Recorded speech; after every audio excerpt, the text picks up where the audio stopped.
Itu namanya GMO ini. Oke, masih.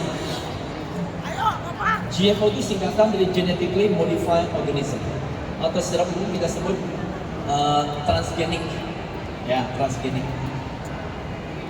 Memang kita tidak bisa mengatakan kedelai atau produk yang lainnya yang GMO lebih bagus daripada yang non-GMO. Namun kita juga tidak bisa mengatakan bahwa produk GMO menyebabkan penyakit. Terutama yang suka heboh di media sosial adalah kedelai GMO menyebabkan kanker gitu. Itu tidak benar. Ya. Jadi tidak ada data-data ilmiah yang bisa dipercaya. Kebanyakan cuma tulisan-tulisan klaim itu aja. Sama halnya seperti di medsos banyak ditulis wanita tidak boleh konsumsi kedelai. Karena apa? Karena bisa menaikkan risiko kanker payudara. Itu salah, Pak. Anak laki-laki tidak boleh minum susu soya. Kenapa? Bisa banci katanya. Jadi mereka sebetulnya salah paham antara isoflavon pada kedelai yang justru menurunkan resiko kanker payudara sampai 30%. Saya kemarin sudah bahas di Journal American College of Nutrition 2014, saya masih hafal sekali. Di situ tertulis konsumsi kedelai menurunkan resiko kanker payudara sampai 30%. Sementara justru susu produk hewan meningkatkan risiko kanker payudara, kanker kolon, atau kanker kolon, usus besar, dan kanker prostat pada laki-laki. Kalau payudara laki-laki atau perempuan? Nah, laki-laki juga ada kanker payudara, jangan pikir cuma perempuan ya. Ada survei yang membuktikan dari total penderita kanker payudara sedunia, 5% diderita oleh laki-laki. Nah, kalau kanker prostat, laki-laki atau wanita? Wanita bisa nggak kanker prostat? Kenapa? Nggak punya prostat. Ya, karena wanita nggak punya prostat. Tapi laki-laki punya payudara, ya. Cuman resikonya lebih rendah. Tapi ada laki-laki yang menderita kanker payudara, ya. Tapi wanita tenang aja, nggak mungkin menderita kanker prostat. Kita nggak punya prostat, ya. Tapi memang kanker dibagi dua jenis, Pak. Ada yang namanya hormone related cancer. Kanker yang berkaitan dengan hormonal. Satu lagi adalah kanker yang tidak berkaitan dengan hormonal. Nah, dari kanker yang berkaitan dengan hormonal, 3 dimiliki oleh wanita pasien.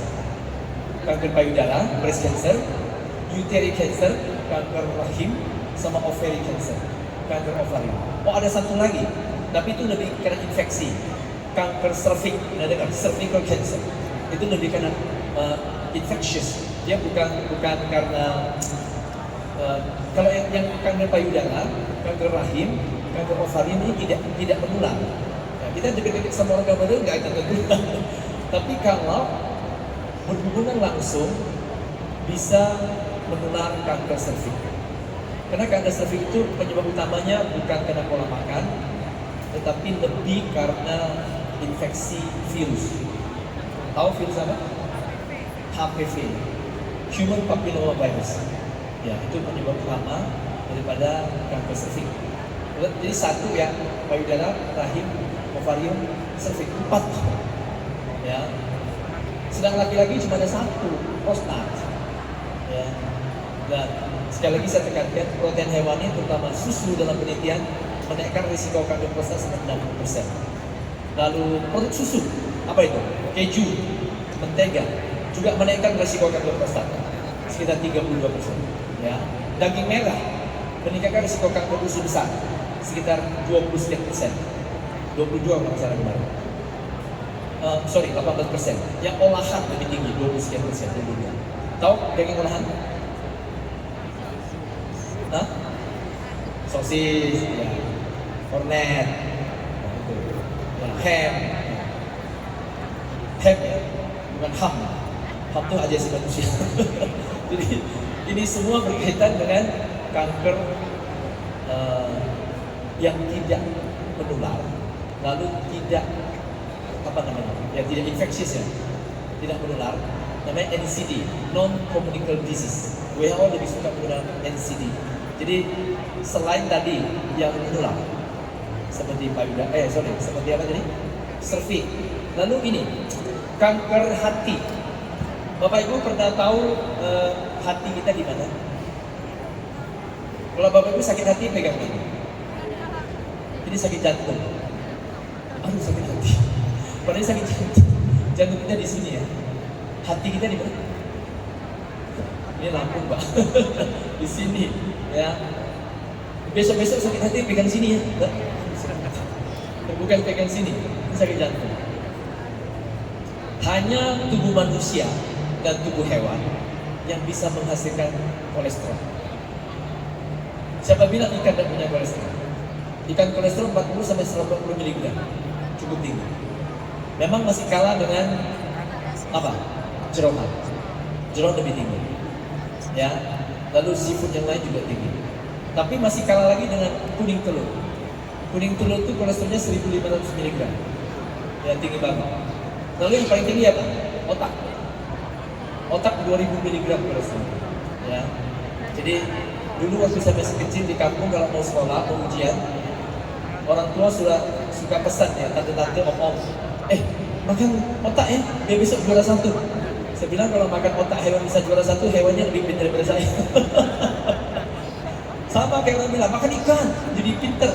Kalau bisa makan ikan pintar, ikan lebih pintar daripada saya. Jadi Bapak Ibu jangan coba ya, makan ikan, lalu nggak belajar ya.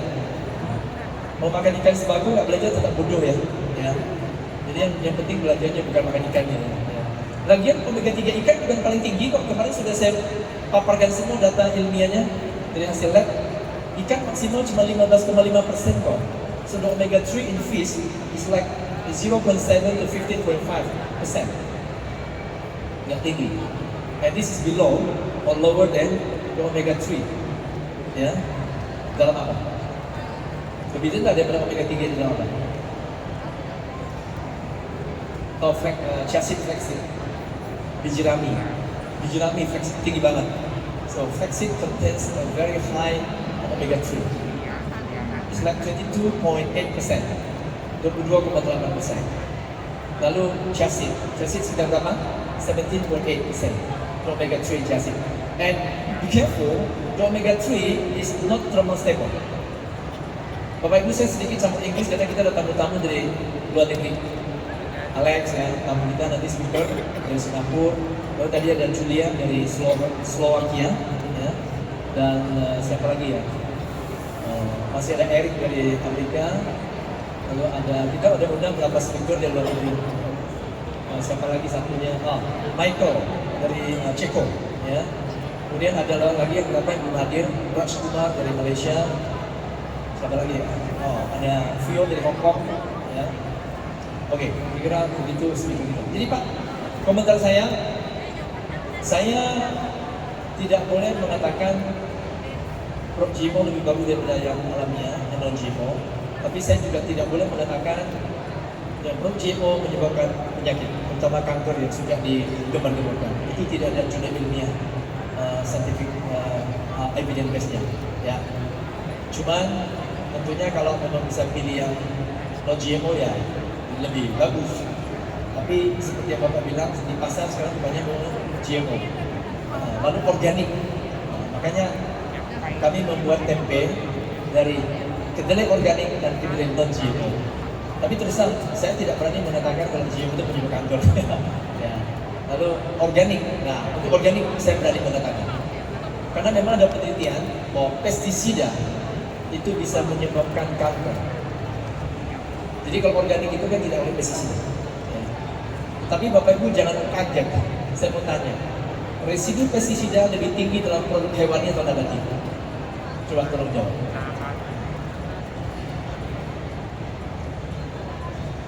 Banyak orang bilang sayur tinggi pestisida, buah-buahan. Itu biasanya di permukaan.